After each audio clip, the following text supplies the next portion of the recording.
అన్ని రకాల వస్త్రాలపై up to 70% discount. Bharadwaj గారు ఒక అనిల్ రావుపూడి చిన్న లీక్లు ఇస్తున్నారు చిరంజీవి గారి ప్రాజెక్ట్కి సంబంధించి ఎలా ఉండబోతుంది అనేది, అది మీ దృష్టిలో పడిందా?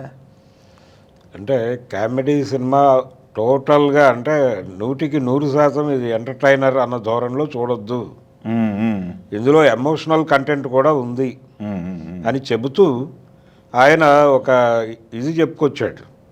అంటే ఏ పర్సంటేజ్లో ఉంటుంది సినిమా అని కొలతలు తీస్తున్నారు, ఒక ఫార్ములా చెప్తున్నాడు ఇప్పుడు. అంటే 70-30 రేషియోలో ఉంటుంది సినిమా అని. అంటే 70% ఎంటర్టైనర్, 30% ఎమోషనల్గా ఉంటుంది సినిమా అని. చిరంజీవి సినిమా అంటే జనరల్గా ఉండేటువంటి ఒక ఈక్వేషనే అది. ఆయన సినిమాలు ఎంటర్టైనింగ్గా ఉంటూనే ఎమోషనల్గా కూడా ఉంటుంది. ఆ ఎమోషనల్ కంటెంట్ మీద ఈ ఎంటర్టైన్మెంట్ వర్కౌట్ అవ్వాలి.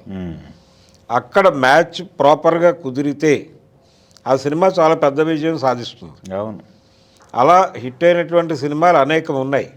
అంటే అసలు చిరంజీవి కప్ ఆఫ్ టీ కాదు అన్న కథలు కూడా చిరంజీవి మీద హిట్ అయిన చరిత్ర చూసాం మనం. అవునవును, అంటే చూడాలని ఉంది అనే సినిమా ఆయన కప్ ఆఫ్ టీ కాదు అని అన్నారు.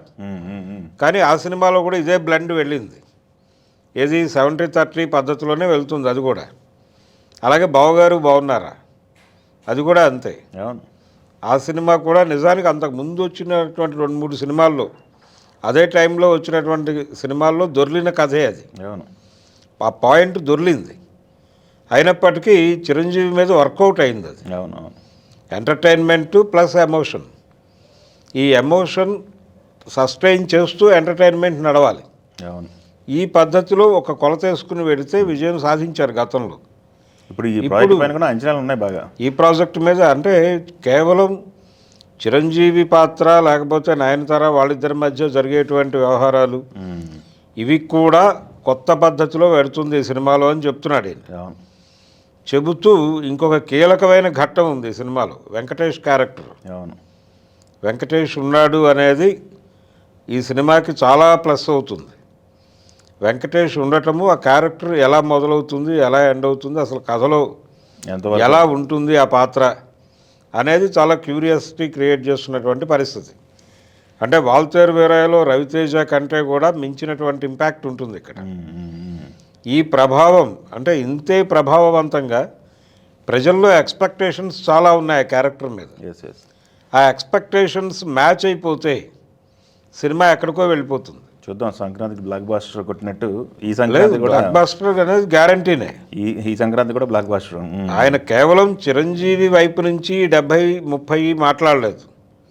ఈ 70-30లో వెంకటేష్ కూడా ఉన్నాడు.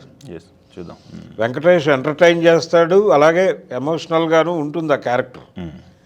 అందుకని ఈ 3 పాత్రల మధ్య నడిచేటువంటి కథ అది. చిరంజీవి, నయనతార, అలాగే వెంకటేష్.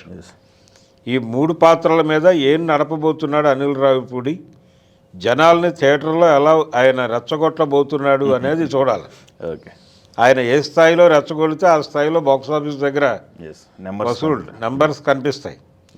ఇప్పుడు ఆ నెంబర్ కనిపించటం అనేది కీలకం. అది మాత్రమే కాదు, అసలు ఇప్పుడు ఎగ్జిబిటర్ల నుంచి గొడవ ఉంది. మమ్మల్ని మా థియేటర్లని బతికించండి అని కోరుకుంటున్నారు వాళ్ళు. ఈ సినిమా మీద కూడా హోప్ ఉంది. అలాగే అక్కడ ఇప్పుడు జనం విచిత్రంగా ఈ సినిమా గురించి ఎక్కువ మాట్లాడుకుంటున్నారు. కంపారిటివ్గా విశ్వంబర గురించిన చర్చ కంటే కూడా అనిల్ రావిపూడి చిరంజీవి సినిమా గురించిన చర్చ ఎక్కువ జరుగుతోంది. అదొక పాట కంప్లీట్ కావాలి, ఇంకా ఆల్మోస్ట్ మిగిలిన పనంతా అయిపోయింది అంటున్నారు. అయిపోయి ఆ పాట కంప్లీట్ అయిపోతే దానికి రిలీజ్ డేట్ వచ్చేస్తుంది.